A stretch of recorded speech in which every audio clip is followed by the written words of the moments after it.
ఆరేపల్లి రాజేందర్ గారు, గౌరవ సలహాదారు పల్లెల వీరస్వామి గారు, ఇతర office bearers of the Madiga మేధావుల ఫోరం,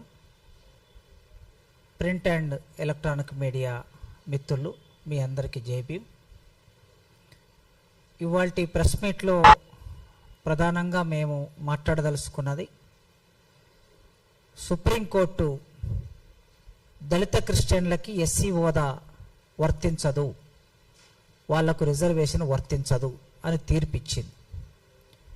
ఆ తీర్పు సరైంది కాదని, ఆ తీర్పును పునఃసమీక్షించాలని కేంద్ర ప్రభుత్వం వెంటనే జోక్యం చేసుకొని ఆ తీర్పును పక్కన పెట్టి ఇప్పటి వరకు ఎస్సీలు రాజ్యాంగబద్ధంగా వస్తున్న కొద్దిపాటి రిజర్వేషన్లని అదేవిధంగా కొనసాగించాలని, వారి మీద జరుగుతున్న దాడులు కులపరమైన దాడులుగా పరిగణించి ప్రభుత్వం చట్టం ప్రకారము దాడులు చేస్తున్న వాళ్ళ మీద చర్యలు తీసుకోవాలని ఈ ప్రెస్ మీట్ యొక్క ప్రధాన ఉద్దేశం. మిత్రులారా, మీ అందరికీ తెలుసు, భారత రాజ్యాంగంలో ఆర్టికల్ 25 ఉంది. ఆర్టికల్ 25 ఏం చెప్తుందంటే మతం గురించి చెప్తుంది, మత స్వేచ్ఛ గురించి చెప్తుంది. భారతదేశంలో పుట్టిన పౌరులు ఎవరైనా వాళ్ళ వ్యక్తిగత ఆచరణలో భాగంగా మతాన్ని నమ్ముకోవచ్చు, మతాన్ని విశ్వసించవచ్చు, తాము నమ్మిన మతాన్ని ఆచరించవచ్చు, ప్రచారం చేయవచ్చు. ఇతర మతాలకి ఇబ్బంది కలగనంత వరకు ఆర్టికల్ 25 ప్రకారం ఏ పౌరుడైనా ఏ మతాన్నైనా నమ్ముకోవచ్చు, ఆచరించవచ్చు, ఆ పూజా విధానాన్ని అమలు చేయొచ్చు, ఆ మత విశ్వాసాలని ఇతరులకు చెప్పవచ్చు. ఇది ఆర్టికల్ 25 చెప్తుంది. మత స్వేచ్ఛ అంటాం దీన్ని. ఇది ప్రాథమిక హక్కు. రాజ్యాంగంలో ప్రాథమిక హక్కులకి వ్యతిరేకంగా ఏ చట్టాలు ఏ తీర్పులు చెయ్యకూడదు అని ఒక ప్రిన్సిపల్ ఉంది. మత స్వేచ్ఛ అనే ప్రాథమిక హక్కుకు వ్యతిరేకంగా 1950లో ప్రెసిడెన్షియల్ ఆర్డర్ వచ్చింది. అదే ఆర్డర్ను ఇప్పుడు సుప్రీంకోర్టు రెఫరెన్స్గా తీసుకొని తీర్పిచ్చింది. కనుక ప్రాథమిక హక్కుకు ఇబ్బంది కలిగే తీర్పులు, చట్టాలు ఏవి చెల్లనేరవు అని భారత రాజ్యాంగం చెప్తుంది. ఒకవేళ రాజ్యాంగ మౌలిక సూత్రాన్ని మార్చాలనుకుంటే కూడా భారత పార్లమెంటుకు సాధ్యం కాదు. మౌలిక సూత్రం, ఆ మౌలిక సూత్రాల్లో ప్రాథమిక హక్కులు ప్రధానమైనవి. అందుకే సుప్రీంకోర్టు ఇచ్చిన తీర్పును భారత పార్లమెంటు దాన్ని రద్దు చేసి 1950 నాటి ప్రెసిడెన్షియల్ ఆర్డర్ను కూడా రద్దు చేసే ఒక ఆర్డర్ను, ఒక చట్టాన్ని కేంద్ర ప్రభుత్వం తీసుకురావాలని మోడీ గారికి మాదిగ మేధావుల ఫోరం తరపున విజ్ఞప్తి చేస్తున్నాం. అమిత్ షా గారికి విజ్ఞప్తి చేస్తున్నాం. ఈ దోబూజులాట వద్దు. రాజకీయపరమైన ఎత్తులు జిత్తులు ఎత్తుగడలు అవసరం లేదు. సూటిగానే మాట్లాడుతున్నాం. మేము మాదిగ మేధావుల ఫోరం ఏ సంఘానికి అనుబంధ సంఘం కాదు, సంస్థ కాదు, ఏ పార్టీకి అనుబంధం కాదు, అనుబంధ సంఘము కాదు. ఇది ఒక ఇండిపెండెంట్ రిజిస్టర్డ్ బాడీ మాదిగ మేధావుల ఫోరం. ఈ రిజిస్టర్డ్ బాడీ న్యాయబద్ధంగా ఎవరు మాట్లాడినా, ఎవరు పోరాటం చేసినా వారికి మద్దతుగా ఉంటుంది. అదేవిధంగా ప్రభుత్వాలు దళితులకు వ్యతిరేకంగా ఏవైనా చట్టాలు తీసుకొచ్చినప్పుడు లేదా ఏవైనా తీర్పులు కోర్టులు ఇచ్చినప్పుడు వాటిని, అందులో ఉన్న అశాస్త్రీయతని నిర్ద్వందంగా ఖండిస్తుంది. సుప్రీంకోర్టు తీర్పును మేము నిర్ద్వందంగా ఖండిస్తున్నాం. ఆ జడ్జీలకి తెలియంది కాదు, వాళ్ళందరికీ తెలుసు. సుప్రీంకోర్టులో ఉన్న జడ్జీలు, లాయర్లు, వివిధ కోర్టులో ఉన్న జడ్జీలకి, లాయర్లకి దేశంలో ఏం జరుగుతుందో అందరికీ తెలుసు. మతం మారినంత మాత్రాన భారతదేశంలో ఒక మనిషి సామాజిక అస్తిత్వం రద్దు కాదు. ఏ మతం మారినా సరే ఈ దేశంలో ఉన్న వారి సామాజిక అస్తిత్వం ఎట్టి పరిస్థితుల్లో రద్దు కాదు. వారి సామాజిక అస్తిత్వం అంటే కులము, మతం మారినా కూడా కులం వెంటబడి తరుముతుంది. అందుకే కొన్ని సంవత్సరాల కిందట, ఒక 200 సంవత్సరాల కిందట, 100 సంవత్సరాల కిందట భారతదేశంలో ఉన్న దళితులు క్రైస్తవ మతంలోకి వెళ్ళారు. తెలంగాణ లాంటి ప్రాంతంలో కొందరు ఇస్లాం మతంలోకి వెళ్ళారు. మహారాష్ట్ర లాంటి ప్రాంతంలో కొందరు బౌద్ధ మతంలోకి వెళ్ళారు. పంజాబ్ లాంటి ప్రాంతంలో కొందరు సిక్కు మతంలోకి వెళ్ళారు. ఇన్ని మతాల్లోకి వెళ్ళినటువంటి వాళ్ళకి ఎక్కడికి ఏ మతంలోకి వెళ్ళినా సిక్కు మతంలో కూడా దళిత సిక్కులే ఉన్నారు. అక్కడ ఇస్లాం మతంలో కూడా దళిత ఇస్లాంలే ఉన్నారు, ఎస్సీ ఇస్లాంలే ఉన్నారు. క్రైస్తవ మతంలో కూడా ఎస్సీ క్రైస్తవులే ఉంటారు.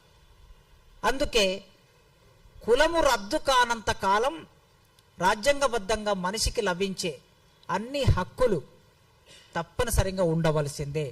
సుప్రీంకోర్టు దీన్ని దృష్టిలో పెట్టుకోవాలని మేము మాదిగ మేధావుల ఫోరం తరపున విజ్ఞప్తి చేస్తున్నాం, డిమాండ్ చేస్తున్నాం. ఈ వ్యక్తులు దళితులకు కూడా ఒక ప్రత్యేక సంస్కృతి ఉంది, ప్రత్యేక జీవితం ఉంది, విశ్వాసాలు ఉన్నాయి. భారతదేశంలో దళితులు ప్రకృతిని నమ్ముకున్నారు దేవుడిగా. ఎల్లమ్మను, మల్లమ్మను, పుల్లమ్మను, పోలేరమ్మను, కట్టమైసమ్మను వీళ్ళు నమ్ముకున్నారు. వారి ఆహారపు అలవాట్లు వేరుగా ఉన్నాయి, వాళ్ళ నమ్మకాలు వేరుగా ఉన్నాయి. దళితులు భారతదేశంలో అసలు సిసలైనటువంటి, ఒక రకంగా చూస్తే అసలు సిసలైన హిందువులు దళితులు. కానీ ఏం చేశారు? అసలు సిసలైనటువంటి హిందువులని మామూలుగా మాకు మొదటి నుంచి పాత గెజిట్స్లలో, బ్రిటిష్ గవర్నమెంట్ ఆర్డర్స్లలో, నిజాం ఆర్డర్స్లలో ఉమ్మడి మద్రాస్ ప్రెసిడెంట్స్ ఉండేది, ప్రావిన్స్ ఉండేది. ఆ మద్రాస్ ప్రావిన్స్లో కూడా దళితులను ఏమని ప్రస్తావించారు వాళ్ళ గెజిట్లో, వాళ్ళ ఆర్డర్స్లో అంటే ఆది మాదిగలు, ఆది ఆంధ్రులు అని అంటే ఆంధ్ర ప్రాంతం నుంచి మద్రాసు రాష్ట్రంలో ఉన్నవాళ్ళు, ఆది జాంబవులు, ఆది అరుంధతీయులు అనే మాట ఉన్నది. ఆది అరుంధతీయులు, ఆది జాంబవులు అంటే ఆది అంటే ఏమిటి? మొదలు అని. ఈ దేశంలో మొదలు మేమే. జాంబవంతుడు జంబూ ద్వీపం అని అంటారు. భారతదేశాన్ని జంబూ ద్వీపం, తర్వాత భరతవర్షాన్ని తర్వాత వస్తుంది. ఫస్ట్ జంబూ ద్వీపేనా అని మొదలవుతుంది బ్రాహ్మణులు చదివే మంత్రం కూడా. జంబూ ద్వీపం అంటే మొదటిది. ఈ దేశానికి ఉన్న మొదటి పేరు ఏమిటి? జంబూ ద్వీపం. జంబూ ద్వీపానికి నాయకుడు ఎవరు? జాంబవంతుడు. జాంబవంతుడు ఎవడు? మాదిగ. కనుక ఈ జాంబవంతుడి మూలవాసులమైనటువంటి మేము భారతదేశంలో మొదటి నుంచి ఉన్నటువంటి వాళ్ళం. తర్వాతి కాలంలో మీరు కొన్ని పరిమితులు విధించి మాకు చదువు అందకుండా చేస్తే, మాకు వైద్యం అందకుండా చేస్తే, మాకు భూమి అందకుండా చేస్తే, మాకు పరిపాలనలో భాగం లేకుండా చేస్తే, మమ్మల్ని మనుషులుగా చూడకుండా మీరు చేస్తే, అప్పుడు వాళ్ళు మా దగ్గరికి వచ్చి ఈ దేశంలో మీరు పరిమితులు విధిస్తే, మీరు అడ్డరానితనాన్ని పెడితే, ఆ క్రైస్తవులు వచ్చి మమ్మల్ని ముట్టుకున్న మొట్టమొదటి మనుషులు వాళ్ళే. మమ్మల్ని దగ్గర తీసుకున్న మొట్టమొదటి మనుషులు వాళ్ళే. మమ్మల్ని గుడిలోకి రానిచ్చిన మొదటి మనుషులు వాళ్ళే. మాకు చదువు చెప్పిన మొదటి మనుషులు వాళ్ళే. మాకు ఒక కోట్టేసి సంస్కారవంతంగా ఈ ప్రపంచం ముందు నిలబెట్టింది వాళ్ళే. మరి ఆ మతంలోకి మేము వెళ్ళినప్పుడు, ఆ మతం చదువుని ఇచ్చినప్పుడు, చైతన్యం వచ్చినప్పుడు, ఈ ప్రపంచాన్ని చూసే అవకాశం, ఇంగ్లీష్ నేర్చుకునే అవకాశం అప్పుడు క్రైస్తవ మతం కల్పించింది. మరి క్రైస్తవ మతం కల్పించినా కూడా మా ఇండ్లు ఏమన్నా మారినాయా? మీరు భారతదేశంలో ఏ రాష్ట్రంలోకైనా వెళ్ళి చూడండి. క్రైస్తవ మతంలోకి వెళ్ళినా కూడా మా ఇండ్లు మాదిగవాడల్లోనే ఉన్నాయి, మాలవాడలు వాడల్లోనే ఉన్నాయి. మా ఇల్లు వెళ్ళి బాపనోళ్ళ పక్కన ఇండ్లు కట్టుకోలేము మేము. అగ్రహారాల్లోకి మా ఇండ్లు వెళ్ళలే. రెడ్డళ్ళ ఇళ్ళల్లోకి మా ఇండ్లు వెళ్ళలే. వెలుమల్ల ఇండ్లలోకి మా ఇండ్లు వెళ్ళలే. ఎక్కడుండో ఇండ్లు అక్కడనే ఉంది. మతం మారినాం అంతే. ఇల్లు అక్కడే ఉంది. అదే ఆహారం తింటున్నాం, అదే విశ్వాసాన్ని కలిగి ఉన్నాం, అదే శ్రమ చేస్తున్నాం, అదే కూలీనాలు చేసుకొని బతుకుతున్నాం, అదే పేదరికం ఉన్నది. మేము క్రైస్తవ మతంలోకి పోయామని చెప్పేసి బాపనులు మాకేమన్నా అడిగి పిల్లనిచ్చారా? ఇవ్వలేదు కదా. మతం మారితే స్థాయి మారాలే కదా. మరి స్థాయి మారలే కనుక పెళ్లి దగ్గరైనా, ఆహారపు అలవాట్ల దగ్గరైనా, విశ్వాసాల దగ్గరైనా, మతం మారినంత మాత్రాన జీవితంలో మార్పు రాలేదు గనక మేము అడుగుతున్నది, భారత రాజ్యాంగ ఆర్టికల్ ప్రకారం ఏ మతాన్నైనా విశ్వసించే హక్కు ఉంది గనక ఈ దేశంలో ఏ మతాన్ని ఎవరైనా విశ్వసించవచ్చు. నేనున్నాను, నాకు ఏ మత విశ్వాసాల పట్ల నమ్మకం లేదు. మా అమ్మ నాయన ఎల్లమ్మను మొక్కుతారు, మా ఇంటి దేవుడు ఎల్లమ్మ. మరి ఎల్లమ్మ ఎవరు? మేమెవరం? ఎల్లమ్మ ఎవరు? పరశురాముడు తల్లి. పరశురాముడు ఎవరు? బ్రాహ్మణుడు. జమదగ్ని కొడుకు. జమదగ్ని ఎవరు? ఇట్లా మొదలు పెడితే చరిత్ర. కనుక ఏ మత విశ్వాసాలు లేకపోయినా నేను ప్రకృతిని నమ్ముతాను, మా అమ్మ నాన్నని నమ్ముతాను, అంతే నా విశ్వాసం. నేను క్రైస్తవుని కాదు, నేను ముస్లింను కాదు, నేను హిందువును కాదు భారతదేశంలో. అట్లా ఏ మతాన్ని విశ్వసించకుండా ఉండే హక్కు కూడా భారత రాజ్యాంగంలోనే ఉంది. హేతుబద్ధంగా జీవించే హక్కు కూడా భారత రాజ్యాంగంలో ఉంది. మన తెలంగాణలో వాళ్ళు జనాభా లెక్కలు ఇచ్చినప్పుడు మతం నమ్మనటువంటి వాళ్ళు దాదాపుగా ఏ మత విశ్వాసాలతో సంబంధం లేకుండా నాకే మత విశ్వాసంతో సంబంధం లేదని ప్రకటించినటువంటి వాళ్ళు దాదాపు 4-5 లక్షల మంది ఉన్నారు ఒక్క తెలంగాణ రాష్ట్రంలోనే. కనుక మత విశ్వాసాలకు సంబంధించిన విషయం కాదు ఇది. నాకే మత విశ్వాసాలతో నమ్మకం లేదు, వేరే సంగతి. కానీ ఈ దేశంలో మతాన్ని విశ్వసించే వాళ్ళ పట్ల నాకు గౌరవం ఉంది. బ్రాహ్మణుల పట్ల గౌరవం ఉంది, బౌద్ధుల పట్ల గౌరవం ఉంది, ముస్లింల పట్ల గౌరవం ఉంది, క్రైస్తవుల పట్ల గౌరవం ఉంది. వాళ్ళు ఆ మత విశ్వాసాన్ని ప్రచారం చేసుకునే హక్కు భారత రాజ్యాంగం కల్పించింది. వాళ్ళ హక్కుకు ఎవరైనా భంగం కలిగిస్తే మాట్లాడే హక్కు నాకుంది. అందుకోసమే ఇవాళ ఈ ప్రెస్ మీట్కి వచ్చాం, ఈ ప్రెస్ మీట్ నిర్వహించాం. దయచేసి కేంద్ర ప్రభుత్వం వెంటనే జోక్యం చేసుకోవాలి.